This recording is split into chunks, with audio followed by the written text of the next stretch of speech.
بندہ ہے، یہ میرا ہے اور میں ان کا ہوں، بعبدہ.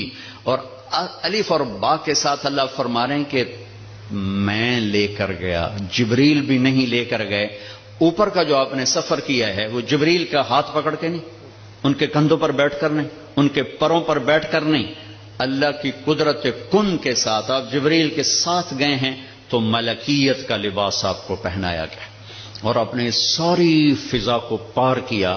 آج یہ سائنس کا نیا علم آیا ہے کہ اگر کوئی سواری ٹائم کی رفتار سے زیادہ ہو جائے تو ٹائم اس کے لیے زیرو ہو جاتا، ٹائم زیرو ہو جاتا. اگر 1,86,000 میل پر سیکنڈ سے کوئی سواری زیادہ تیز ہو جائے تو ٹائم اس کے لیے زیرو ہو جاتا ہے. یہ آج کے امکانیات بتائے جا رہے ہیں اور یہ میرے نبی کا سفر سپیس کو، راکٹ کو، شٹل کو، ہر چیز کے لیے راستہ دے رہا ہے کہ یہ ہو سکتا ہے، یہ ہو سکتا ہے. خلائی تسخیر ہو سکتی ہے، خلائی سیاروں تک جانا ہو سکتا ہے، لیکن آپ کی پہلی منزل پہلا آسمان آدم علیہ السلام نے استقبال کیا. دوسرا آسمان یحییٰ علیہ السلام، زکریا علیہ السلام، عیسیٰ علیہ السلام نے استقبال کیا. تیسری منزل یوسف علیہ السلام، تیسرا آسمان. چوتھی منزل ادریس علیہ السلام، چوتھا آسمان. پانچویں منزل ہارون علیہ السلام، پانچواں آسمان. چھٹی منزل موسیٰ علیہ السلام، چھٹا آسمان. ساتویں منزل، ساتواں آسمان ابراہیم علیہ السلام. ہر آسمان پر نبی کھڑے ہوتے تھے پھولوں کے ہار لے کر، یہ میرا اضافہ ہے استقبال کے لیے. اور ہر نبی کہتے ہمارے بھائی آ گئے، ہمارے نبی آ گئے، ہمارے بھائی آ گئے، ہمارے نبی آ گئے. اب ساتویں آسمان پر پہنچے تو ریسپشن کوئی نہیں.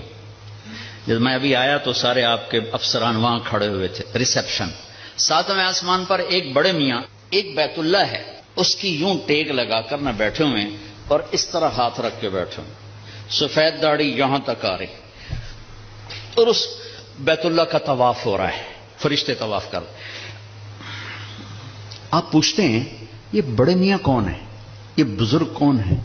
تو جبریل کہتے ہیں یہ آپ کے دادا ابراہیم علیہ السلام. اگر اللہ چاہتے تو ابراہیم بھی کھڑے ہوتے وہاں، کیونکہ مرتبہ تو ہمارے نبی کا بڑا ہے، رشتہ ابراہیم کا بڑا ہے، مرتبہ ہمارے نبی کا بڑا ہے. لیکن ان کو بٹھایا، ان کو چلایا. یہ میری بات آپ غور سے سنیے گا. ان کو بٹھایا، ان کو چلایا. ساری کائنات حضرت ابراہیم علیہ السلام سے بھر جائے، ہمارے نبی کے برابر نہیں ہو سکتے. ساری کائنات ملائکہ سے بھر جائے، ہمارے نبی کے ایک بال کے برابر نہیں ہو سکتے. جس کو اللہ حبیب بنائے وہ کیا ہوگا؟ جس کے چہرے کی قسمیں والضحی، جس کی زلفوں کی قسمیں واللیل اذا سجا، جس کے شہر کی قسم وہذا البلد الامین، جس پر اتری کتاب کی قسم قاف والقرآن المجید، جس کی جان کی قسم لعمرک انہم لفی سکرتہم یعمہون، جس کا وکیل صفائی بن کے قسم والنجم اذا ہوا ما ضل صاحبکم وما غوا، جس کو تسلیاں دینے کے لیے قسم والضحى واللیل اذا سجا ما ودعک ربک وما قلا، جس کے بول کی قسم وقیل ہی یا رب ان هؤلاء قوم لا یؤمنون، جس کو رحمت للعالمین کا ٹائٹل وما ارسلناک الا رحمت للعالمین وما ارسلناک الا کافۃ للناس بشیرا ونذیرا، جس سے اللہ لاڈ سے کبھی محمد، کبھی احمد، کبھی ماہی، کبھی حاشر، کبھی عاقب، کبھی فاتح، کبھی خاتم، کبھی ابو القاسم، کبھی طٰہٰ، کبھی یاسین، کبھی مزمل، کبھی مدثر، کبھی شاہد، کبھی مبشر، کبھی نذیر، کبھی داعی الی اللہ، کبھی سراج منیر. دیکھو تو صحیح اللہ کیا لاڈ کر رہا ہے اپنے نبی کے ساتھ. یہ بیت اللہ کی دیوار ہے آسمان. یہ ایک بڑے میاں بیٹھے ہوئے ہیں اور یہ کائنات کی عظیم ہستی آتے ہیں اور یہ ادھر جا رہے ہیں، وہ ادھر نہیں آ رہے کہ یہ باپ ہیں، یہ بیٹے ہیں. اور اس آگے جانے میں باپ کو عزت دینی ہے اور بیٹے نے گھٹنوں کو چھونا ہے اور امت کو پیغام دینا ہے کہ رشتوں کا تقدس ہمیشہ باقی رکھنا ہوگا، چاہے آخری نبی ہی کیوں نہ ہو، چاہے آخری رسول ہی کیوں نہ ہو. رشتوں کو تولا نہیں جا سکتا، ناپا نہیں جا سکتا، پیسوں پہ نہیں تولنا. رشتہ رشتہ ہوتا ہے. یہ چلے، وہ کھڑے ہوئے. سارے نبیوں نے کہا بھائی آ گئے. ابراہیم نے کہا میرا بیٹا آ گیا، میرا بیٹا آ گیا، میرا بچہ آ گیا. میرے نبی آ گئے. نبی بھی کہا میرے نبی آ گئے. وہ کہا میرا بیٹا آ گیا, میرا بچہ آ گیا. پھر گلے لگایا, پھر ماتھا چوما. یہ کسی نے نہیں کیا, یہ ابراہیم نے کیا. گلے لگایا, ماتھا چوما, آگے روانہ کیا. ایک پیغام ڈیلیور کیا کہ میرے نبی آپ اتنے مقام کے ہو کر بھی اپنی امت کو پیغام دیں کہ اپنے باپ کے آگے سر جھکائیں. اپنی امت کو پیغام دیں کہ ماں باپ کے رشتے کے سامنے اولاد کو بھی جھکنا پڑتا ہے. ابراہیم ملے اور آپ جانے لگے تو کہا بیٹا اپنی امت کو میرا سلام کہہ دینا. سبحان اللہ, یہ رشتہ بہت گہرا تھا کہ اپنی امت کو میرا سلام کہنا, اور انہیں کہنا جنت خالی زمین ہے اور اس کے باغ باغیچے سبحان اللہ الحمدللہ لا الہ الا اللہ اللہ اکبر ہیں. جتنا کہیں گے اتنے درخت وہاں لگتے جائیں گے.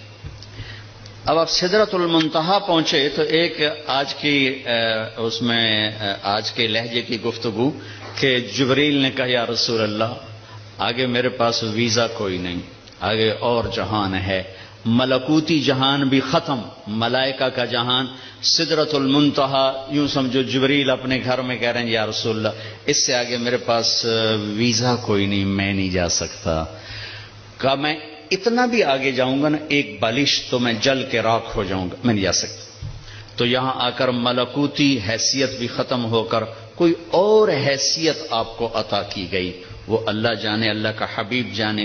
عرش تک پہنچنے میں پہلی ہستی کامیاب ہو رہی ہیں. جبریل بھی کہہ رہے ہیں آگے نہیں جا سکتا یا رسول اللہ, بس ختم, میں ختم. عرش پہلی دفعہ اس کے دروازے کسی ہستی کے لیے کھل رہے ہیں اور آپ کے قدم عرش پہ پڑ رہے ہیں, اور چوتھی منزل آپ کی اللہ اور حبیب اللہ ہیں کہ اللہ نے سارے پردے ہٹا کر اپنا آپ دکھا کر کہا السلام علیک ایھا النبی ورحمۃ اللہ وبرکاتہ. اے میرے محبوب آپ کا رب آپ کو سلام پیش کرتا ہے. اور یہاں حبیب اور حبیب اللہ میں ملاقات ہے. ثم دنا فتدلى فكان قاب قوسین او ادنى. یہ لفظ آپ نے سنا ہوگا قاب قوسین, قاب قوسین. میں آپ کو آج اس کی تصویر بنا کے دکھاتا ہوں کہ قاب قوسین کا مطلب کیا ہے. عربوں میں اکثر لڑائی ہوتی رہتی تھی, جب ان میں صلح ہوتی تھی تو قبیلوں کے سردار کٹھے ہوتے تھے اور صلح ہو رہی. صلح کیسے ہوتی تھی؟ یہ ایک کمان ہے عرب سردار کے ہاتھ میں, یہ دوسری کمان ہے دوسرے عرب سردار کے ہاتھ میں, ان دونوں کی لڑائی ہے. یہ دو عرب سردار ان میں صلح کروا رہے ہیں, یہ دو ساتھ ان کے اس صلح کو پورا کرنے کے لیے آ رہے ہیں. اب یہ ایک محفل ہوتی تھی تو ایک عرب سردار اٹھ کے اپنی کمان یوں کرتا تھا, یہ کمان کا وہ دھاگا ہے جس کے اوپر تیر کھینچا جاتا تھا, اور یہ وہ لکڑی ہے, ٹھیک ہوگی یہ. اب یہ یوں آ کر اپنی کمانوں کے سرے یوں ملا دیتے تھے. آپ دیکھ رہے ہیں سارے,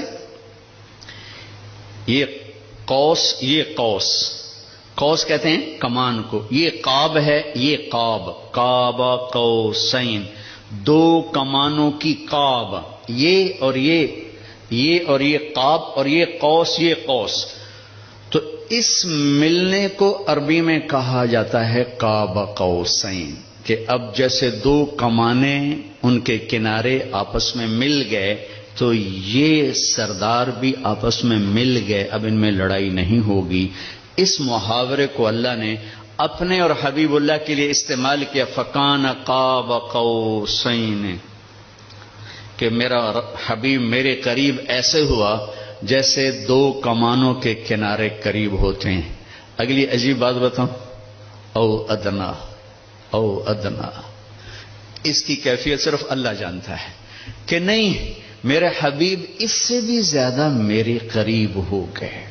میرے بھائیوں, اس ہستی کو آئیڈیل بنا کے چلو, مزے کرو گے اللہ کی قسم, اور آپ کی نسلیں مزے کریں گی. اگر آپ لوگوں کی جیبوں پہ ڈاکے ڈالتے رہے, نہ آپ سکھی رہو گے نہ آپ کی نسلیں سکھی رہیں گی. 60 کی دہائی کے ایک چیئرمین پورے مغربی پاکستان کے ہمارے قریبی رشتہ داروں میں تھے, انہوں نے حرام دولت کے ڈھیر لگا دی, پھر اچانک مر گئے. ایک دن ان کا بڑا بیٹا کہہ رہا تھا کاش ہمارا باپ ہمارے لیے حرام اکٹھا نہ کرتا تو کوئی خوشی کا دن ہم بھی دیکھ لیتے. اور میں نے اس آدمی سے ان کانوں سے سنا میں اج مر جاواں میری دھی نو کسے دی پرواہ کوئی نہیں. بیٹی کمزور ہوتی ہے نا, بیٹوں کا نام نہیں لیتا, بیٹی, میں اج مر جاواں میری دھی نو کسے دی پرواہ کوئی نہیں. آئے ہائے ہائے. اس کا بیٹا کہہ رہا تھا کاش ہمارا باپ ہمارے لیے حرام کٹھا نہ کرتا تو کوئی خوشی کا دن ہم بھی دیکھ لیتے. پیٹ پہ پتھر باندھ لیے کہ میری امت پیسے پر نہ بک جائے, چوپڑی روٹی پراٹھے اور انڈے پر نہ بک جائے.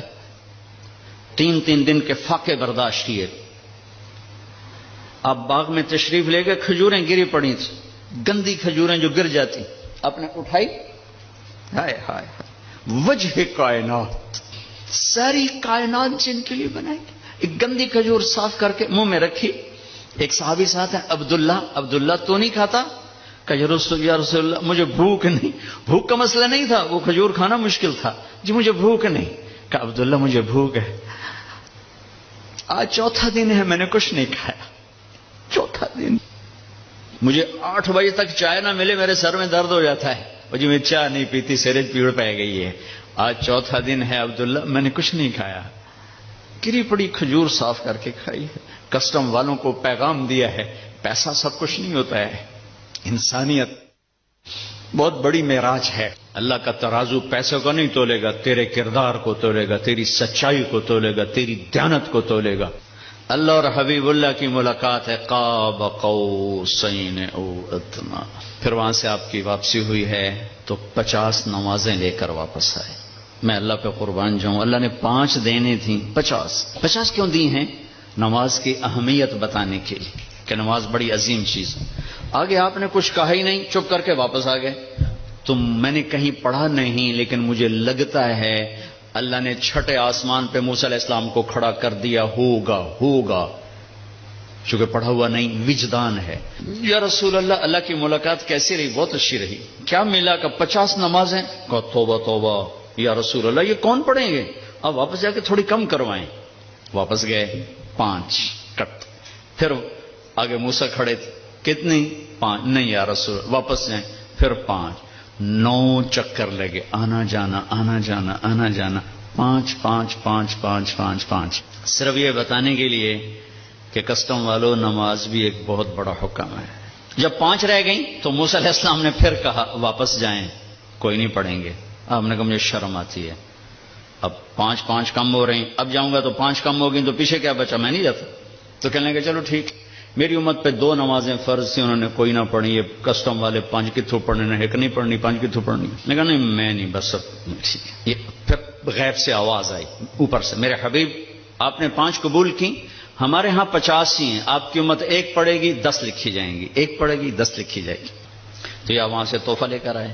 وَلَقَدْ رَآهُ نَزْلَةً أُخْرَى عِنْدَ سِدْرَةِ الْمُنْتَهَى. پھر واپسی پہ جبریل سے پھر آپ کی ملاقات ہوئی, پھر وہاں سے واپس آئے اور پھر بیت المقدس پہنچے. پھر وہاں سے براق پہ سوار ہوئے اور صبح نہیں, اسی وقت آپ کے سردی کا زمانہ تھا, بستر کی گرمائش ابھی ختم نہیں ہوئی تھی کہ واپس اپنے بستر پر تشریف لے آئے.